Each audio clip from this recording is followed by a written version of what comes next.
Hello y'all, this is the Red Flood mod for Heartspire 4 set in a world where nobody won World War I. We're going to play as the Ukrainian National Republic, a world-renowned developing democracy which has a strong welfare state and generally a growing economy. Despite this, many elements in the country say that they despise the corruption in the parliament and that there are German collaborationists all across the country. Inspecting the military, we have 22 divisions, a fleet, and a single air wing which is just fighters. Looking at the commanders, we have plenty of generals and 2 field marshals. Checking out the naval commanders, we have 4 admirals, which is satisfactory. Looking at the technology research, we have relatively modern weapons and motorized 1934 artillery, World War I era tanks, and fighters from 1933. We're going to begin our focus tree in the political branch of the tree with Mignovsky's scandal. The Novorossian general government starts with some of Ukraine's core states, so we're going to be quick and justify on them a couple months into the playthrough. Mignovsky rants in front of the parliament about half of the membership working for the Germans. It was a funny speech, but let's go with the first option, saying he inhaled something wrong this morning. That will complete the focus. Democracy must continue. With that focus done, we're moving to the left part of the political tree. Let's have the 1936 snap elections to pick who will control the country. In Southeast Asia, the Saigon military clique declared war on the UAGF, which means the United Anti-Japanese Front. This fight is between the conservatives and those of despotic ideology. The elections are happening. Let's go with the USDRP status quo. They refer to themselves as the Labor Party and are always supporting Petliura despite internal opposition complaints. Simon Petliura stays in power. Historically, he was the supreme commander of the Ukrainian Army and the president of the Ukrainian People's Republic from 1918 to 1921 and led Ukraine's struggle for independence following the downfall of the Russian Empire in 1917.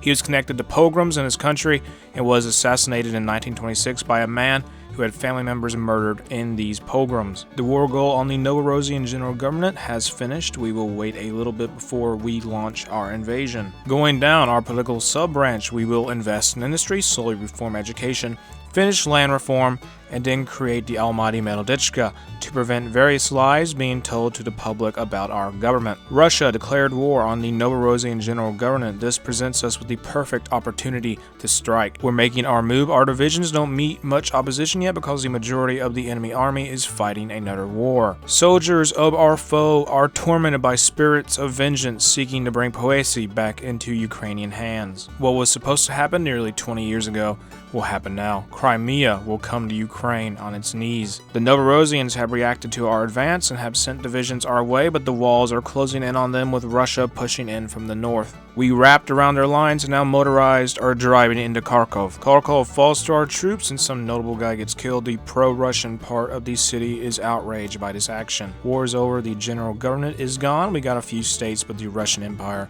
got a lot more. In the focus tree, we have reached the Metodichka.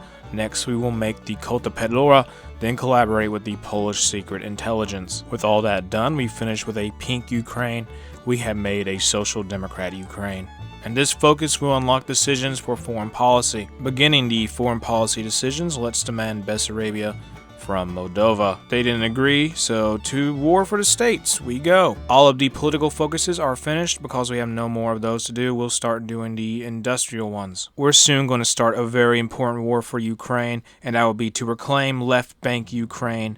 We will have a war goal on the Russian Empire. It has begun, and we have made sure to call in all of our allies from the faction we're in, the Intermarium. The Russians are no doubt pretty resistant, but fortunately we found a gap in their defensive line, and so we'll start funneling troops through it. We were able to send a division to march through Moscow, and so, since that's fallen, we will go further beyond. We've gone to the point where our standard infantry division can be made into 40 width wide in size, which should be able to deal with most things we run into. A division has walked their way to the Russian Empire capital of Petrograd. We're approaching victory. They have 34% of victory points still left under their control.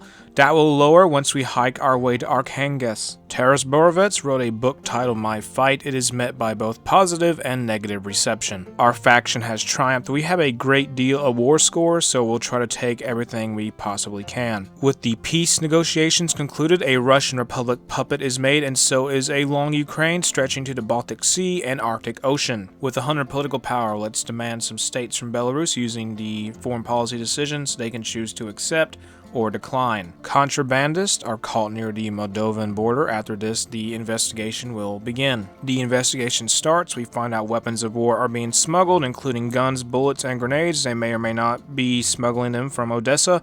Either way, we're going to the city anyway. A former king of the whole underground world in the city is interrogated at the police station. The bad part is, even if he did do it, we have no evidence to prove his involvement. The event chain ends with a battle for the police station. The kingpin gets away and people get shot. Another foreign policy decision. For the cost of 100 political power, like before, this time we're going to demand Red Athenia from Poland. Germany declares war on Denmark. Our foreign policy with Poland and Belarus didn't go anywhere, but on the bright side, we have everything else we wanted in the east. Germany was able to capitulate Denmark, but they are going to fight Sweden as well as a number of South American countries. That could be because of Brazil. Those wars in South America are because of Brazil, because they're going that route. That will see them try and dominate the entire continent. To expand east a little bit more, let's justify on the Southeastern Union. The German faction won their war in the north. Brazil managed to get some land in the form of the island of Gotland. Ukraine in general has a lot of different options for people in the government depending on who is in power, so we're going to go down the Social Democrat members of government, starting with the head of government,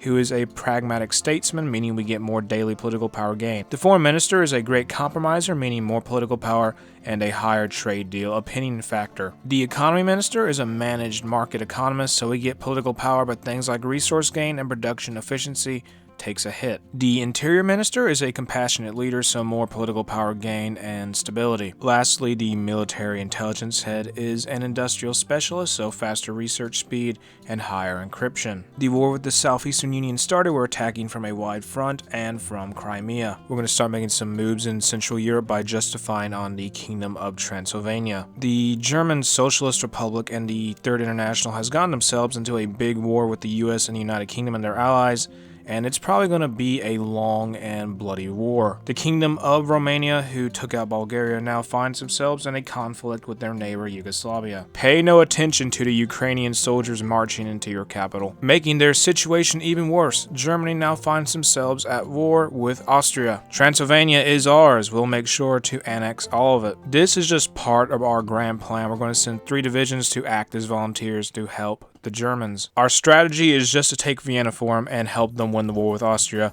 Then we'll have our next phase, which will be seen shortly from now. That portion is over. The Hungarians and Germans carved up Austria. We're invading Yugoslavia, who just finished off Romania, so their soldiers are still recovering from that fight. France declared war on Germany, so that means they're going to be attacked from France and from Italy because they took over Austria. Yugoslavia is gone. Let's satellite Bulgaria and Bosnia, and everything else we'll just take it for ourselves. This is the next part of our plan. We're going to justify on the Hungarians, who no doubt are busy with the Italians and the French. The reason for this justification is our goal of trying to get Carpathian Lithuania. We can't really take the decision because Poland declined to give us the land we wanted from them. We've started the Hungarian divisions crumble away. They're under a lot of strain anyhow, so it's only a matter of time. All of the Third International members in Europe have capitulated. Brazil, or the South American Maximalitat, will be the last one standing of that faction, and they're facing multiple naval invasions. The French and the Americans are making the most progress, advancing into the enemy's territory. Montenegro attacks us and Bulgaria out of nowhere, so they will have to be dealt with. The Great World War ends with us on the winning side. We didn't really get anything we wanted because France took it all, unfortunately,